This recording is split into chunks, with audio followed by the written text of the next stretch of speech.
Takže tento obraz ešte čistený nikdy nebol. Je to obraz v pôvodnom stave. UV svetlo nám ukázalo, že sa na povrchu nachádzajú lokálne nanesené časti z takého nie úplne dobre naneseného živicového laku. Momentálne dochádza k odstráneniu mastného a prachového depozitu a takisto aj toho sekundárneho laku.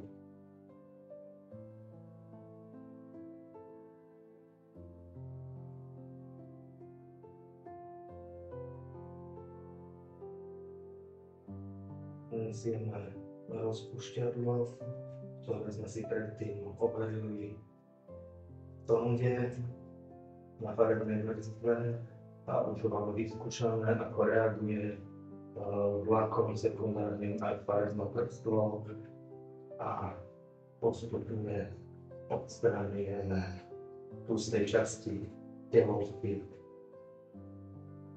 depozit a sekundárny lak.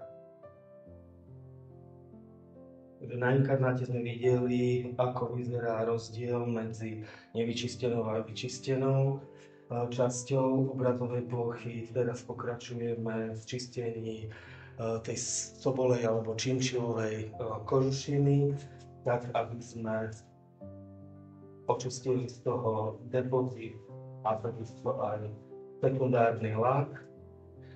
Neustále si reakciu kontrolujeme,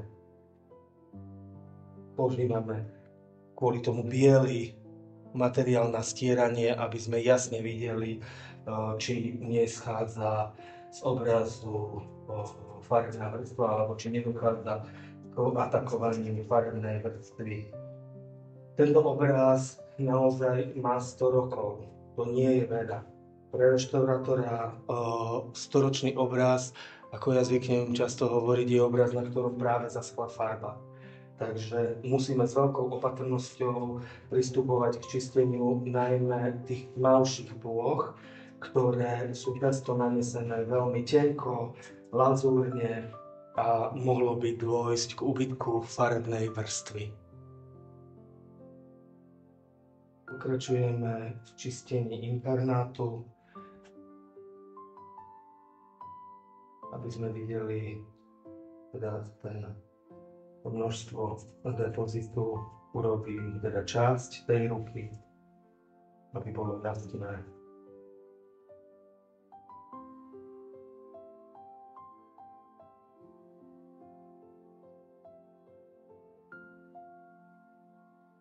Ruka je malovaná pomerne pastózne, čiže tam ten depozit sa dostáva do tých záhybov tej pasty a preto je dobré používať pri čistení mäkký, dlhý štetec, aby nedochádzalo k namáhaniu reliefu malby.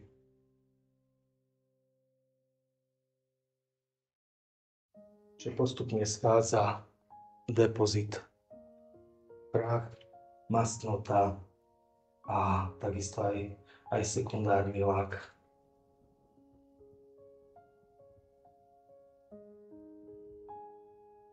A vidíme, ako sa postupne mení kontrast, teda sa zvyšuje kontrast na vyčistených plochách.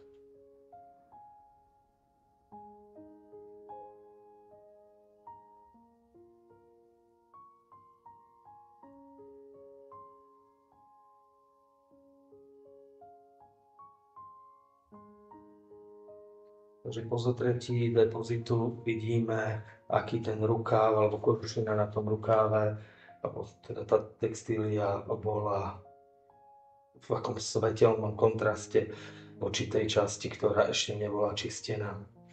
Takže takýmto spôsobom pokračujeme tzv. Po formách, pretože tu vidíte, že je to časť, kde je použitá beľba. Tá sa správa pod rozpušťadlami inak, ako sa bude správať ďalej ten čierny plášť.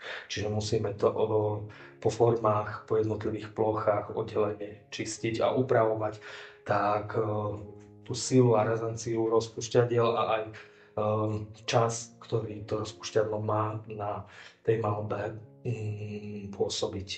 Vidíme vlastne zakalený lak na celej ploche. Teraz nanesieme rozpušťadlo, ktorým tento lak odstránime a zároveň sa aj zvýrazní modelácia šatu dámy. Tak ako to vidíme hneď, že tu vidíme opasok, vidíme záhyby, vidíme volán, ako pokračuje. Tu vidíme aj farebnú vrstvu, ktorá bola jemne predratá. Takže veľmi opatrne na tých čiernych pigmentoch, veľmi opatrne pracujeme s rozpušťadlami. Nechávame len máličko pôsobiť.